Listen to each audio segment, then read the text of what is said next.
So good afternoon. At the moment, I don't have anyone live, but I'm going to go ahead and start the recording and start the presentation. And that way you at least have a chance to watch it later whenever it's convenient for you. So let me start by moving the screen to the presentation for today. Just a couple of comments I want to be sure and make regarding assignments that have been completed to date. First of all, good job on the certificates. There are a number of courses taught similar to this around the country, and a lot of us use the FEMA certificates because there's common core knowledge there that is essential in any disaster management type program. And and again, part of it is I've completed a number of those certificates as well, and part of it's just getting used to the system. Once you get used to the system, there's some repetition, but it also builds some muscle memory. It gives you a chance to, again, it kind of reinforces lessons that have previously been learned and other certificate courses along the way. So again, just based on the performance thus far, it looks like everybody's keeping up, and it looks like you haven't been overwhelmed by. Sometimes when you see several of them due, sometimes it can be a bit challenging. I think a person or two reported not being able to pass one of the certificates a time or two. But again, once you get the hang of it, it's not terribly challenging, and it's a lot easier just to again get accustomed to the flow of it and how the general information is presented, and then the consistency between how the information is presented from course to course. They typically build on each other. Principles and incident command that you completed over the last 2 weeks, IC 100, or I'm sorry, IS 100 and IS 200. Those are really cornerstone courses for other things that you'll see throughout the semester. And then I'd also say the same thing about exercise design, IC 120. 120 is also covers some of the basics of things that is discussed. Things that are discussed as it relates to exercise activity and how to reinforce key learning outcomes and things that we do. So anyway, without further, let me go ahead and move into today's presentation. And because of the size of today's presentation, I'm not sure I'll get through all 76 slides, but I'll certainly hit the highlights of what's important and what should be retained. Let me go ahead and be sure I'm sharing my screen. Let's see, let me check the share. Okay, so I am sharing the presentation that we need to be going over. As I said, I'm not sure I'll get through all 76 slides today. I'll get through a majority of it, but when we get to 1 hour, we'll wrap it up at that point. And again, maybe I'll have it all done by then, but if not, we'll get the highlights of what needs to be covered. So the presentation for today is active shooter. Some of the key components of active shooter includes run, hide, fight. Later on, I'll go over an alternate mnemonic that's been developed. But run, hide, fight is a common approach to dealing with the active shooter scenario.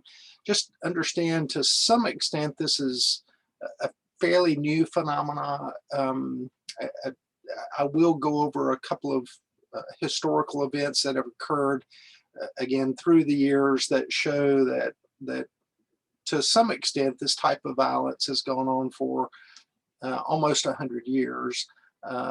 But the reality is it's only been in the last 25 years that it's been as frequent and as catastrophic as it is right now. I can't pretend to tell you that I know exactly all of the reasons for why that's occurred. I can just tell you what we need to do to be sure that we're prepared for these types of scenarios or this type of situation. One particular point I do want to make in the opening slide, every tool is a weapon if you hold it right. It is important to recognize what are things that you can do to defend yourself, and a part of defending yourself is recognizing that not everything designed to be a weapon is what you may need to rely on to be a weapon. And it gets back to how do you hold it, how do you use it, and what are ways that you can use it to defend yourself. And this is kind of that dark humor, but the reality is in so many cases we look at active shooter situations and think in the context of, well, that can never happen here. And the reality is there's so many here's that it's happening that we're not as safe as we once were, and there's reasons for that. We're not going to solve those in this course, but the main thing we are going to do in this course is to talk about particularly what are some of the key things we can do to keep ourselves safe. Kind of a pointed opening. The next active shooter is already in progress or being planned. Active shooters in most cases involve a lot of meticulous planning or preparation, sometimes days, months, years in advance. The average time between shots fired to shooter down is typically 8 to 12 minutes. And so what that really means is this is a compressed timeline. From the time the first shooting starts until the time the shooter has been stopped or the shooter has stopped shooting is, again, typically less than 15 minutes, and we'll go through some of the components of that. Just understand the long-term impact of this is substantial, and that could be the social impact, the economic impact, the PTSD that certainly people feel in the aftermath of a situation like this. We'll talk a little bit about what an active shooter definition is, some historical examples, what type of mentality goes behind a person who chooses to do something like this. What type of initial action should you do? What type of steps should you take to prepare yourself? And so let's start with an active shooter in terms of a definition. And this is from the Department of Homeland Security: an individual actively engaged in killing or attempting to kill people in a confined or populated area. In most cases, active shooters use firearms, and there's no pattern or method to their selection of victims. And there's some slight variance there when we talk about the workplace later on, but that's the general overall definition of an active shooter. So it's usually somebody who's aggressively engaged in either killing or at least attempting to kill one or more people, and usually multiple people, in a confined or populated area. In most cases, it occurs without warning. It occurs very quickly. Sometimes there's a specific target, such as an estranged spouse, or a former boss. But in many cases, the number of those killed can include everyone present. And so, as I mentioned earlier, most end in less than 15 minutes. The arrival of law enforcement typically doesn't have the outcome or doesn't have the impact on the shooter the way it would in most situations. A bank robbery, as an example. Most people who conduct a bank robbery expect to get away. They expect to be able to take their money and to be able to spend it or do something with it. They do not expect to be captured or caught. And so because of that, they're going to limit the types of things that they do between the time they initiate the crime until the time they leave the scene. And they're not going to stay long because they don't want to stay long for the police to arrive.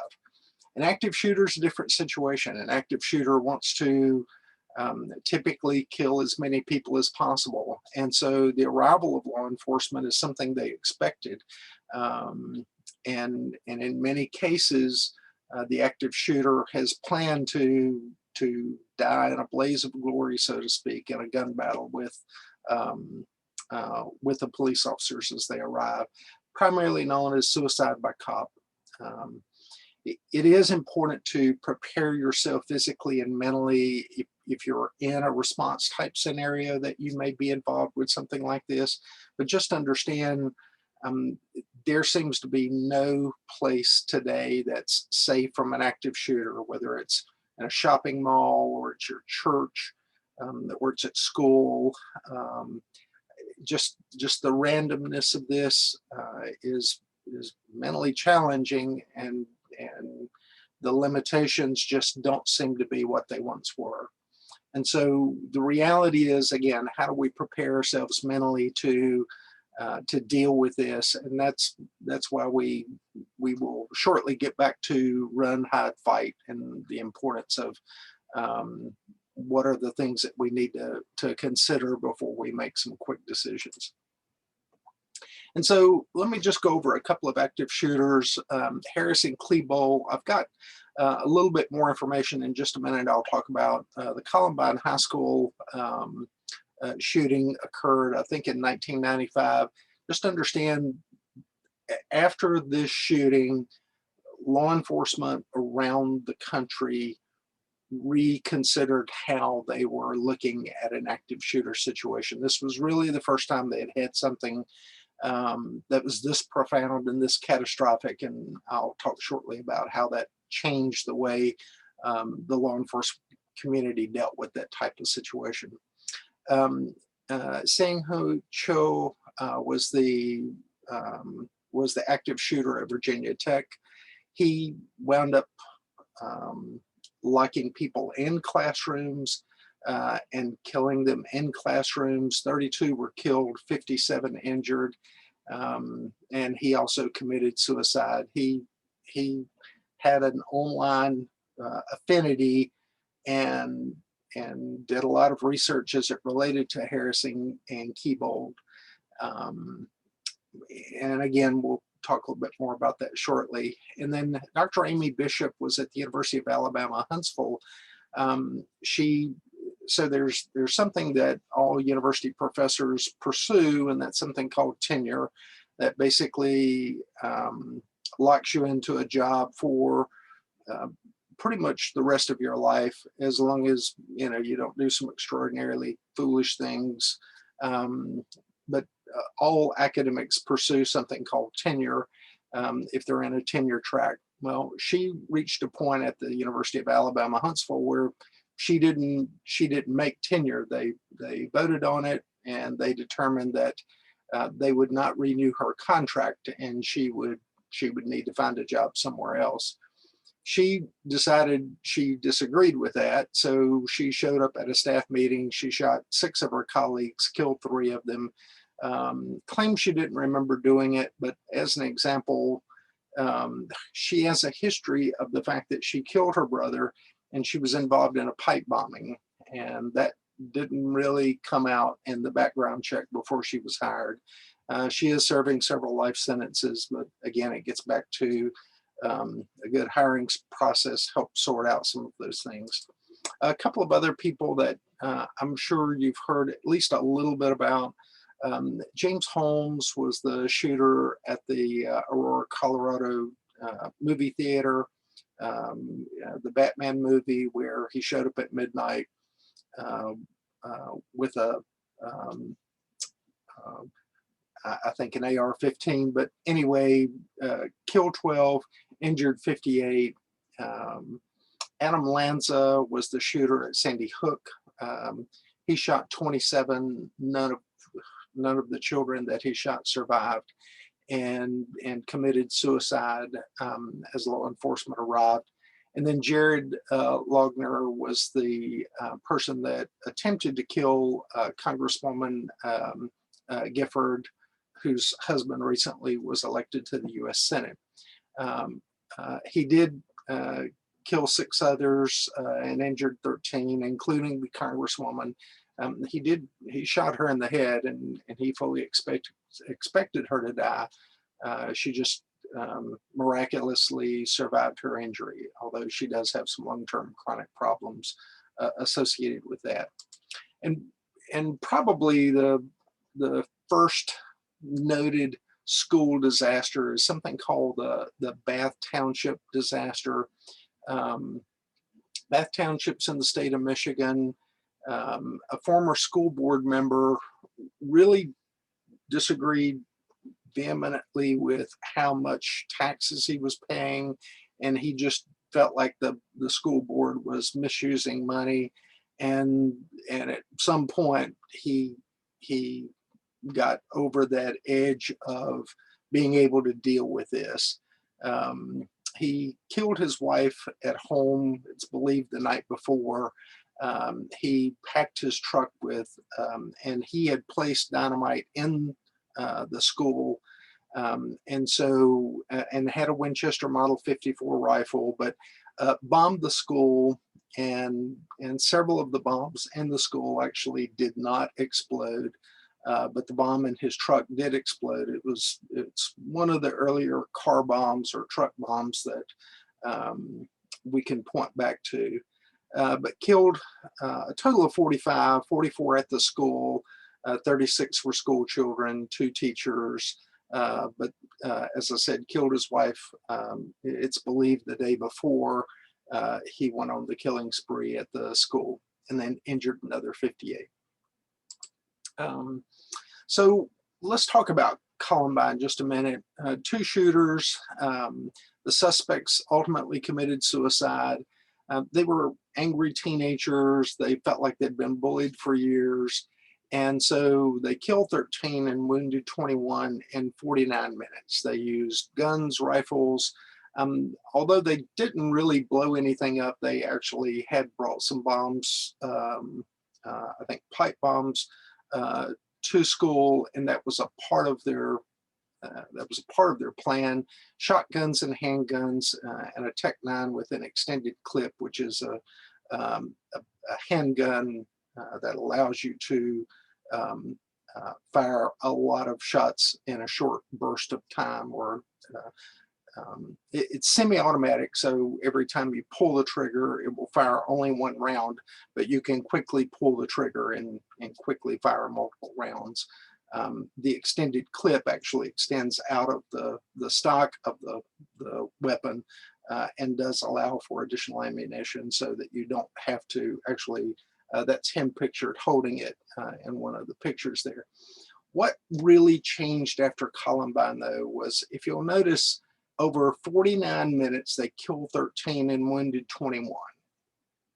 The police department, and this was 1999, I'm sorry, earlier, I think I may have said 1995, but in 1999, when this occurred, the common training for law enforcement communities, law enforcement officers around the country, was to treat this as a hostage situation, where you lock down all of the exits, and you attempt to open a line of communication to the hostage takers and negotiate the release of the hostages. The failure here is that assumes the people who have committed this crime expect to survive. I go back to the bank robber. The bank robbers who steal the money, their intent is to quickly get in, get the money, and get out, so that they can have more money and steal the money. It is not their intent to get into a gunfight with law enforcement. On the other hand, if you're there as an active shooter, chances are you don't have an escape strategy. You don't have an escape plan. Now, there will be a couple of examples that I'll give where they did escape, where the active shooter did escape, but in most cases, their plan is to go down, so to speak, in a blaze of glory. But what changed here was that 49 minutes. Law enforcement have since, again, gone back and peeled this apart. If you go back to one of the earlier things I said, most of these events are over in 15 minutes. So if they're over in 15 minutes, locking down all of the exits, establishing a line of communication, negotiating a hostage release, all of that's really out the window. As quickly as they can attack a given scenario, from a law enforcement standpoint, as quickly as they can attack a given scenario, that is now their training.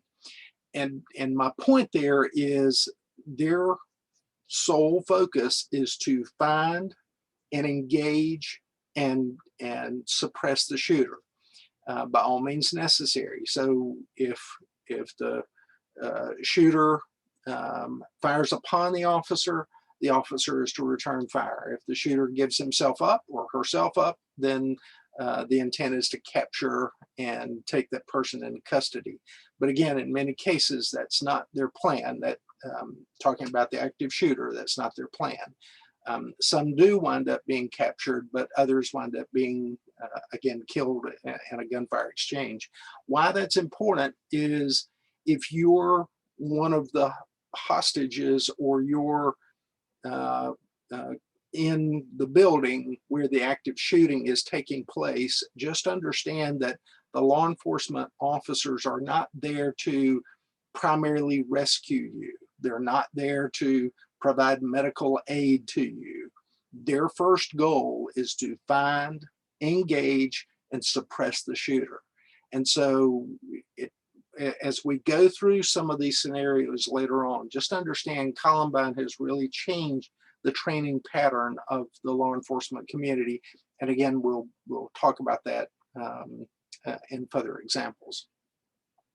So the Virginia Tech shooting, again, lasted 11 minutes. Shooter fired 174 rounds, killing 31 people in 11 minutes. So again, from start to finish, it gives you an idea of just how quickly things can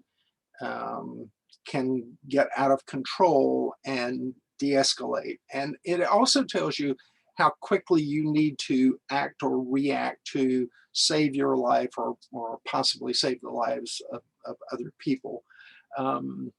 In the Sandy Hook shooting, again, 27 were at the school, plus his mother. He shot and killed her the day before.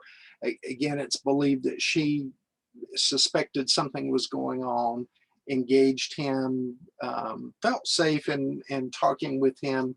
Obviously, he killed her and was at a point where mentally he was convinced this is something he needed to do. He also used an AR-15 style weapon. A lot's been made of these high-powered rifles, and they are very dangerous weapons. But again, we're a country that includes the Second Amendment, which does give people the right to bear arms, to own firearms. The main reason I point out the type of weapon used in each of these events is the fact that in most of these events, the commonality is some type of a high-powered rifle. And why that's also important for the law enforcement community, just understand a traditional bulletproof vest that a law enforcement officer wears is made of Kevlar, and it's designed to absorb and to absorb the projectile from a handgun, a defensive weapon. It is not designed to absorb a bullet from an AR-15, as an example. An AR-15 will penetrate typical body armor worn by police officers. There is a certain type of body armor you can wear that will make you a little bit more defensible to an AR-15 style weapon. It's something called a ceramic plate over your Kevlar. It's really heavy to wear. you need to be in really good shape, and typically you're not going to wear one day in and day out. It may be something that you suit up in if you know this is the type of shooting scenario you're going into. But other than that, typical Kevlar is what's worn, and that readily absorbs a round from a handgun, or most handgun projectiles, but not an AR-15. Marjorie Stoneman Douglas, the Parkland, Florida shooting, 2018, 17 killed, 17 injured. Again, that was an AR-15. In this particular case, the shooter probably 10 years ago, we believed it was probably better to pull a fire alarm, and in pulling the fire alarm, it creates chaos, and creating chaos, it may be disorienting to the shooter. I would still encourage you to do that. Just understand that his particular modus operandi was to pull the fire alarm himself and then shoot people as they evacuated the school. And so, again, it just reminds you that there's no very simple solution to these complex problems. And at some point during the shooting, he did decide, you know what, I think I'll just try to blend into the crowd and escape. And he did escape for about 15 minutes before he was tracked down and captured. But it does remind you that sometimes these shooters can have that kind of fight or flight belief of, maybe I do need to live a little bit longer than the next 15 minutes.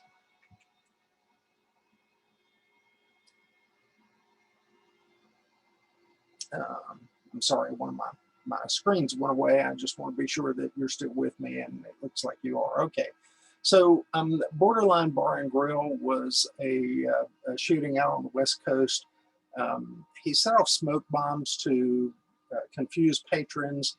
It was a nightclub, 130 to 180 in the bar at the time of the attack. He killed 12. He started by shooting the armed security guard. Again, he had reviewed the security of, he had been to the place multiple times and understood what type of security they had. So his first attack was actually to shoot the armed security guard. And so in shooting the armed security guard, that created his opportunity to go into this was a country music bar in the, if I'm not mistaken, in the Los Angeles area. But again, shot a number of people. Now, this was a handgun, but it did include an extended magazine, which does give you more rounds of ammunition without having to reload. And so with that, let's kind of come to the kind of general statistics. 98% are committed by a single attacker. Columbine obviously was different, but in a majority of cases,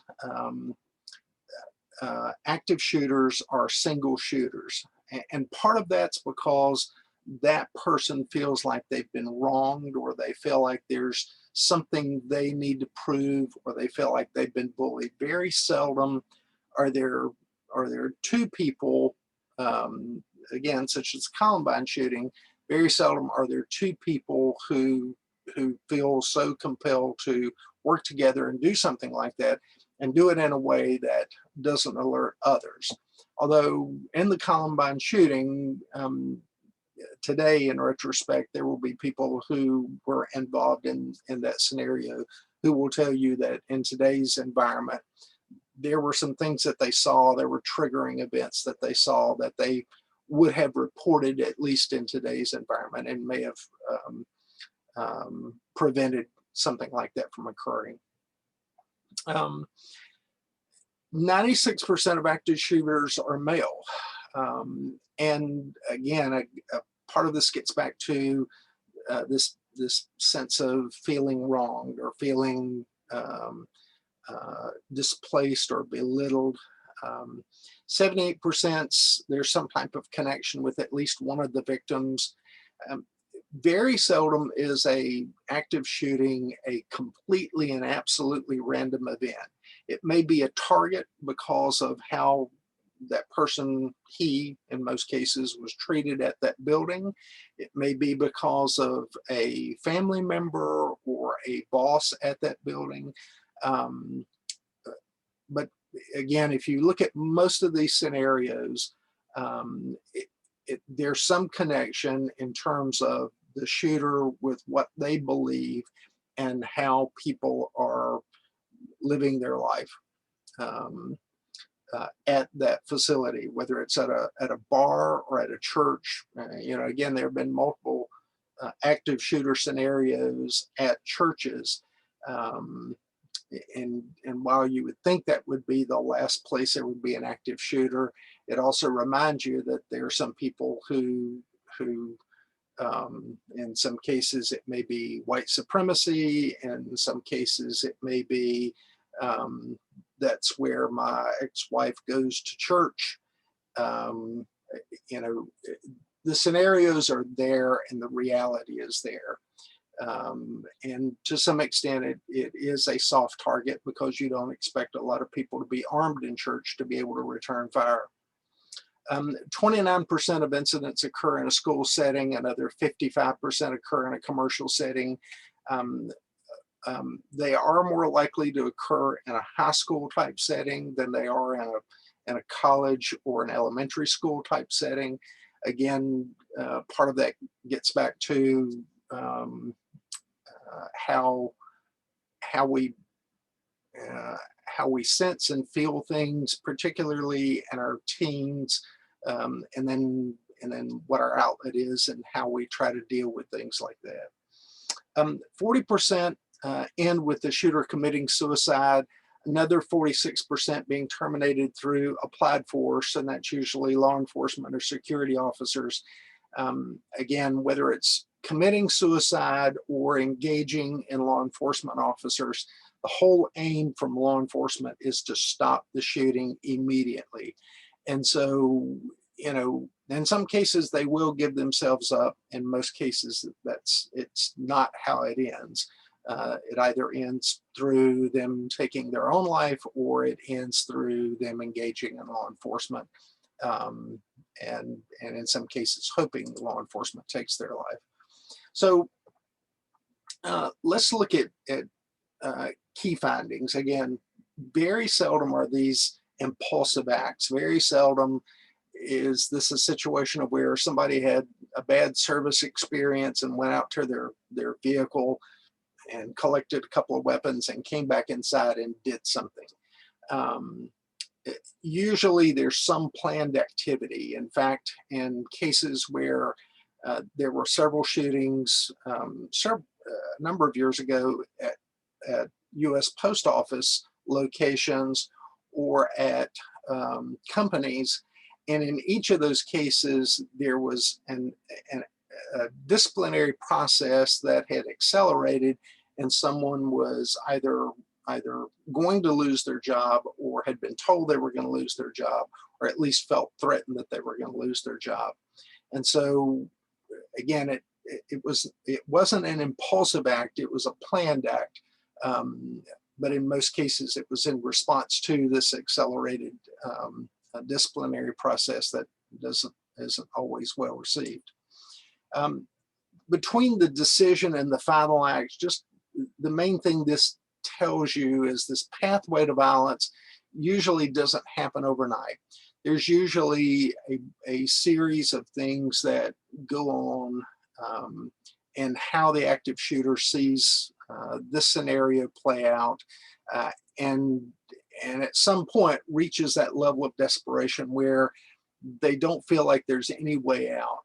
In fact, if you ever talk to someone who's a survivor of suicide, that's what they will tell you. They will generally tell you, you know, I got caught in the tunnel and I couldn't see anything on my left or right. All I could see was one endpoint, and that's me committing suicide. I couldn't see my way out. And that's people who are active shooters who, for whatever reason, survive. That's what they will typically tell you as well. They felt like they didn't have any other option. And it's kind of a bizarre point of view, but nevertheless, you know, I would say the same thing about suicide. It's a somewhat bizarre point of view, but I've never been at that point where I felt so lonely, so lost that that seemed to be my only solution. And since that occurs on a regular basis, and active shooters occur on too much of a regular basis as well, there is a reality out there that that compel us to look for ways that if we know of somebody that may be contemplating something like this, how can we help them? This is a map of school shootings over about a 20-year period with multiple fatalities and one or no fatalities. It just gives you an idea that, again, there have been substantial number of school shootings across the United States, and no particular state is really immune to this. And then if we look at, this is FBI data over a one-year period, 20 incidents occurred in the year, 231 casualties, 6 ended with citizen involvement. We will talk a little bit about that in the context of how do we defend ourselves. 26 incidents ended with a LEO as a law enforcement officer. Because there's so many law enforcement agencies, LEO is a common way that that's referred to. You know, there's a sheriff's department and a police department. Actually, if I look around the city of New Orleans, there's multiple university police departments. There's the housing authority has its own police department. City Parks has its own police department. The levee system has its own police department. So it's just easier to refer to them as law enforcement officers. The challenge with that is sometimes they don't always talk to each other because they're not always on the same radio frequencies. And that can be a bit challenging in terms of getting back up and getting additional response resources in a moment's notice. 14 incidents ended with an exchange of gunfire between the 16 shooters and law enforcement officers. 12 were killed, 3 committed suicide, and 1 surrendered. What that really tells you is 1 out of 16 surrendered. Everybody else either were killed by law enforcement or committed suicide. Again, it's just that stark reminder that if you're involved in an active shooter scenario, they typically don't care about their own life and probably could care less about yours or anybody else's involved in the scenario. Also, if we look at the active shooter data from the FBI, 42 shooters, primarily male, ages range from preteens to the 70s. 15 of the 40 occurred in areas of commerce. 6 occurred in some type of an educational environment. And then the Safe Schools initiatives, most attackers did not initially threaten their targets prior to advancing the attack. In most cases, they had selected their target, but just understand that as they arrived at whatever their prior target was, there would be, and they anticipate there would be, collateral damage, meaning other people killed and or injured.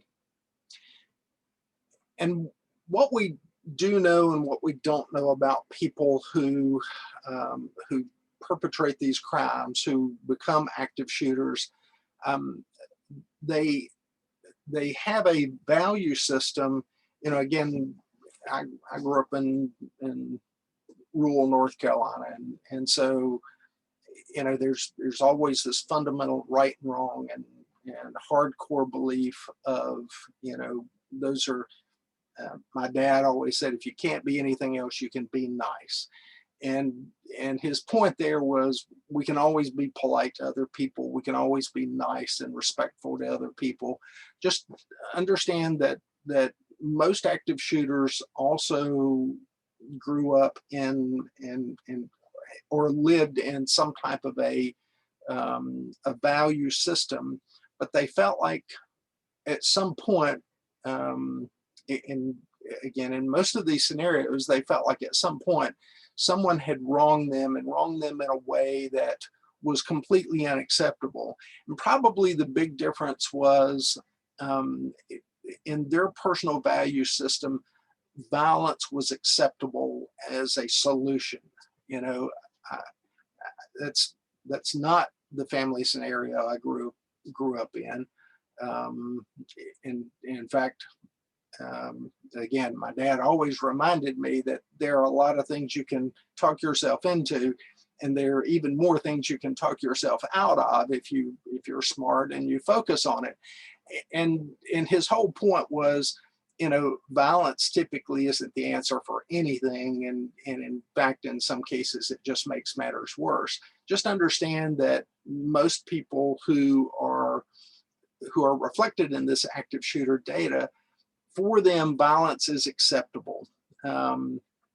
Some cases, they may have had some type of significant personal loss, and it could be any number of things: loss of a job, death in the family, divorce in the family. One of the most common pieces, or two of the most common pieces, is this watch or play violent video games or violent movies, and again, personalize it to a degree that they feel like they're a part of this or playing out some of those scenarios. And then online blogs or social networking, I never before have I seen so much information that's just not true being passed off as fact in a way that is just beyond belief in the last several years, and particularly in social media, and even in what I would consider broad daylight on Facebook. As much as Facebook and some of the other social media platforms try to filter some of this stuff out, it's there, and it's a little scary just how much it is there. The Safe School initiatives does come from trying to create an environment and trying to be sure that law enforcement in a school environment are doing the things necessary to keep people safe. And again, with an active shooter situation, just understand active shooters in most cases are prepared to die, and they expect to die. They continue moving throughout the building until stopped by law enforcement or some type of intervention takes place. So let's talk just a little bit. I've got about 15 minutes left. I want to talk just a little bit now about what can you do to prepare yourself. First of all, be aware of your surroundings. Always be aware of your surroundings. You know, when you're driving your car, particularly in New Orleans, when you're driving your car, do you keep your doors locked at all times? Do you keep a half to 3/4 of a car length between you and the car in front of you, particularly if you're at a stoplight? And my point there is, if in being aware of your surroundings, who's walking towards you, or are they brandishing a weapon? Can you pull out and around traffic if you had to urgently? What are things you can do to, again, protect yourself and avoid some type of encounter with particularly someone who is armed? If you're in a building, you know, how close are you to the exit? Where are the exits? Are there any doors that have broken locks to them, or any unlighted areas or poorly lit areas? One of the big things that has changed at the University of New Orleans in the last 2 years is their lighting initiative. Most of the lights were so poor in the parking areas that, quite frankly, I didn't think it was nearly as safe as it should be to be able to, for some people to be able to walk to their car at night. Now, fortunately, they've gone through a lighting change out plan where most all of the external lights now have been changed, and makes the area much brighter. And we know much brighter light makes it more difficult and is more discouraging for people who plan to do things that are illegal. Regardless, know your exact address, whether it's where you work or whether it's in school. If you dial 911, if we're in the classroom as an example, do you know what room number you're in and what building you're in? Being sure that you can communicate that to 911 is essential. I read recently about a cardiac arrest that took place over at Southern University of New Orleans. The HBCU school, it's about a mile from UNO, where there was a 45-minute delay in the paramedics arriving at the scene of a cardiac arrest call because the building didn't have a number on it, and it was a temporary building, and the people calling into 911 couldn't completely describe where they were located, and so the ambulance was directed to go to the main administration building, which was not real close to where the classroom building was, where the cardiac arrest was occurring. And do you have an escape plan? Even as much as when you sit down in a restaurant, do you know where your exits are? How quickly could you get out of that restaurant if something happened in that restaurant and you needed to quickly be able to escape? When you dial 911, understand the phone number or the phone may not ring right away, and be sure that you have some type of a callback number. And what that means is they're going to want a number that they can call back. If you are in the middle of something and something is going on at the moment, and suddenly the shooter is within earshot of where you are, one of the main things you can do is turn the volume all the way down on your phone and leave it open so that they can ping the location of your phone, or they can identify the location of your phone, and try and triangulate it, or if it has GPS information, they should know exactly where you are. And so that can be very helpful in them being able to locate you. It also may give them intelligence as to what's going on, but be sure and turn the volume all the way down so that if they are trying to talk to you, you don't hear that, but also the shooter doesn't hear that and trigger your location of where you are. I need to pause just a moment. I promise I'll come right back to you. Hang on just a minute.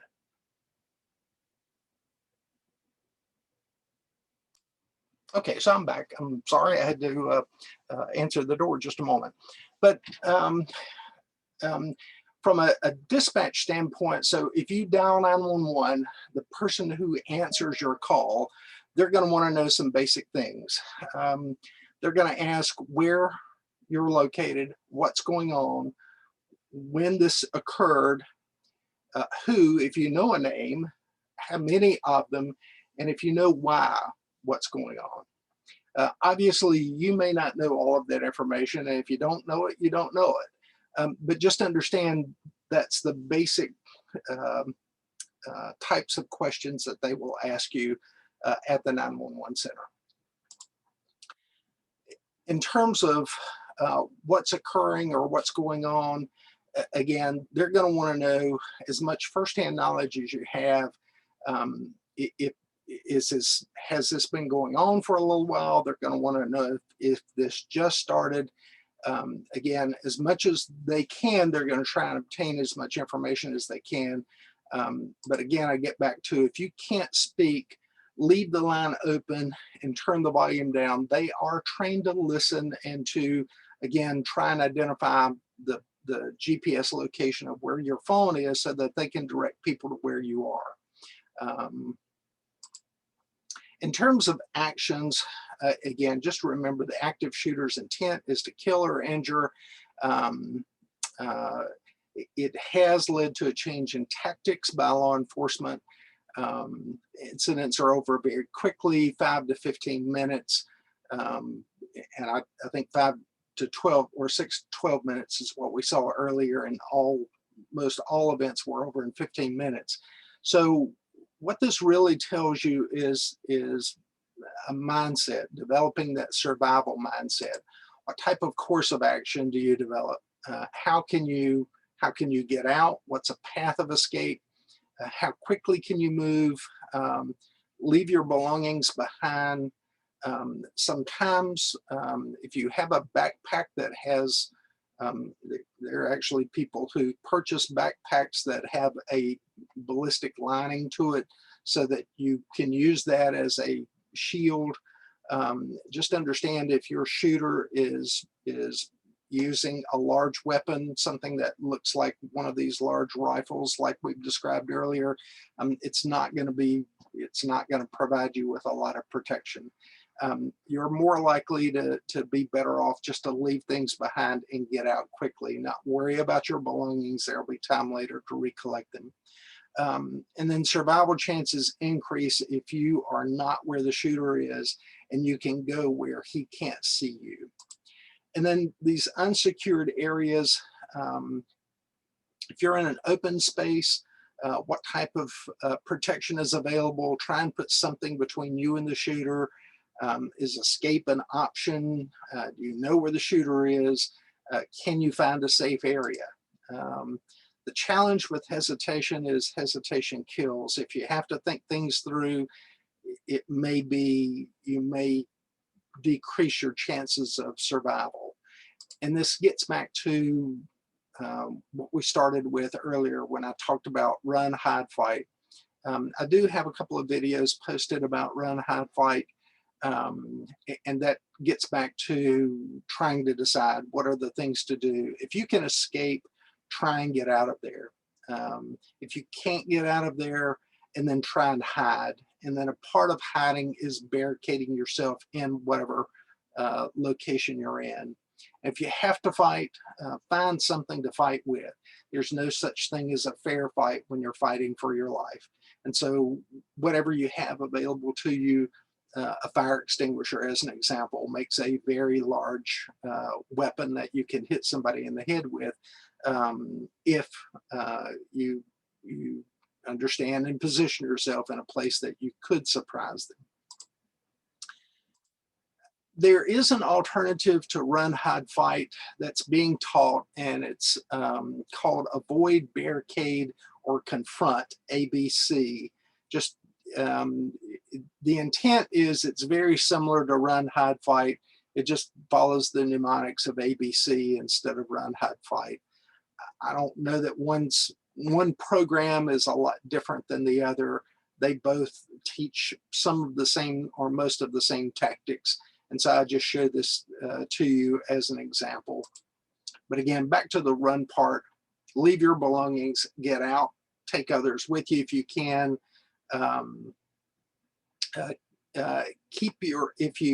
If you're moving toward law enforcement and you see law enforcement, be sure your hands are very clear, very visible, and up. Do not do anything that would leave them suspicious of you. They may immediately tell you to get on the ground. Again, obey all law enforcement commands. Once you see particularly armed officers attempting to enter the facility, pay attention to what their instructions are. Hide. Some people have hidden for several hours after an active shooter situation began. The reality is, if there is an active shooter situation going on, you need to hide and barricade yourself in a location and plan to stay there until someone tells you that it's clear.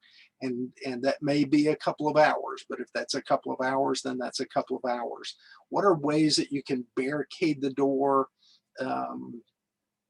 Heavy furniture, what are things that you can pile against the doors, but look for ways that you can keep the door closed.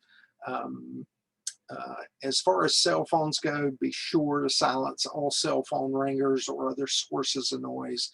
dial 911 if possible. You can text 911 in Metairie, but as of last year, you could not text 911 to the New Orleans 911 Center. Again, as far as the last resort is to fight. And again, there's no such thing as a fair fight when it comes to trying to save your life. Improvised weapons, ink pens, anything that, as I mentioned about tools earlier, anything is a weapon if you hold it as such and you know how to use it. Attempt to disorient the shooter, but commit to your actions. What are things that you can hit the shooter with? Is it your laptop? Do you have sharp objects? And then hide not in the line of fire. Be sure that one other piece here, be sure to move to as safe an area as possible. Hide behind large furniture or something. If you look through the building at the University of New Orleans, if it's a sheetrock wall, that's not going to be safe to hide behind.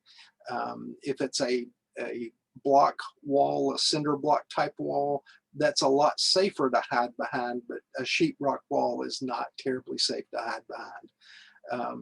Again, turn off sources of noise, close the blinds. And then one last piece here in terms of your role during a shooting.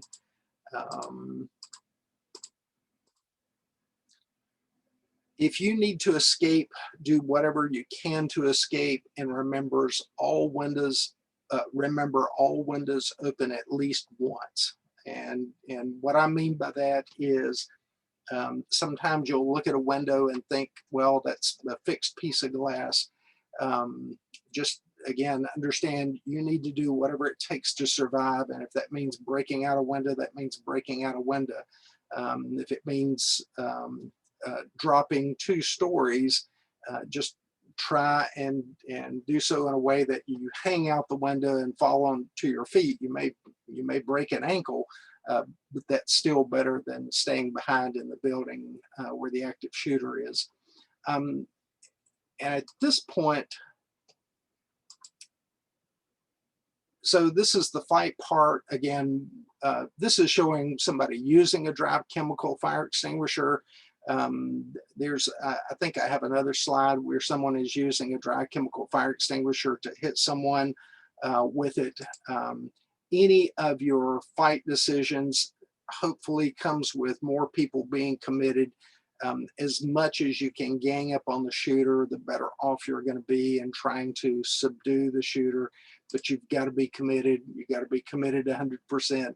And in some cases, there is a chance you may not survive. But in some cases, there's a chance you may not survive anyway. I do include a slide on if you decide to comply, what are things to do. Just understand most active shooters aren't interested in taking hostages. Sometimes they will, but that's more the exception than the rule. And so I have a couple of slides left, but that's the overview, and that's the core content of what we need to cover today. I did include a couple of videos on this week's Moodle page, and I would encourage you to look at those. The University of New Orleans also has an active shooter plan. There's also a number that you can register for text messages, push messages from the University of New Orleans. And again, just to understand what's going on at your campus and at your university. But I would tell you, in terms of safety, to carry what you learn at this particular course with you everywhere you go, to the restaurant, to the park. We live in an odd world today, and we live in a world where sometimes when people feel that they've been wronged, they believe that a lot of people need to pay for that, and that includes innocent, what we would consider otherwise innocent people. The only way you can survive these types of scenarios is to, again, think through it. What would you do? And think through what you would do long before anything happens. Sometimes the best way to get out of one of these situations is to think about how you would avoid one of these situations to begin with. Again, the best way to survive an active shooter is to figure out how to avoid it if you can. And let's wrap up with this. So again, there's a quiz due this week, and there's a couple of certificates that are due this week. As I mentioned earlier, you're doing a really good job of keeping up with the certificates. If you have any questions, please sure and let me know. But I don't have anything for you if you don't have anything for me. Are there questions?